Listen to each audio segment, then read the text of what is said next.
সকালবেলা আমি ভাজা খাচ্ছি আর আম্মুর বকা খাচ্ছি। এত সকালবেলা কিসের জন্য আমার এসব কিনা লাগবে? তারপরে আজকে আমি আপনাদের সাথে শেয়ার করব আমার স্কিন কেয়ার রুটিন। তো আমি ফার্স্টে এই ২ টা শসা পাতলা করে কেটে নিয়েছি। এই দুটো আমি চোখে ১৫ মিনিট দিয়ে রাখবো। শসা আমাদের ডার্ক সার্কেল রিমুভ করতে সহায়তা করে। এরপরে আমি এই কলাটা দিয়ে একটা গ্লাস স্কিন এর জন্য একটা ফেস প্যাক বানাবো।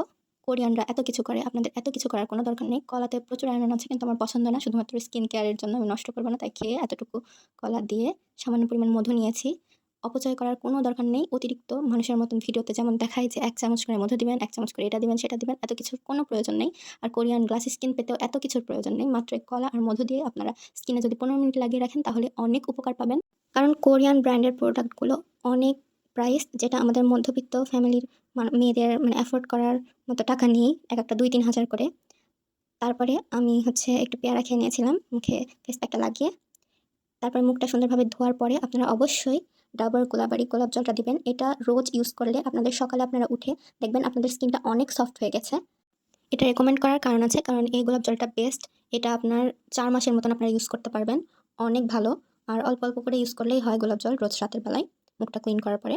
আর আমার অনেক স্যুপ খেতে ইচ্ছে করছিল, তাই আমি থাই স্যুপের মধ্যে নুডলস দিয়ে স্যুপ নুডলস বানিয়ে নিয়েছিলাম। এটা অনেক টেস্টি ছিল। আর আব্বু আমাকে 10 আউট অফ 10 দিয়েছেন এই স্যুপ নুডলস রান্না করাতে। আর এটা বাচ্চাদের জন্য অনেক উপকারী, অনেক টেস্টি একটা খাবার। রান্না করতেও বেশি সময় লাগে না।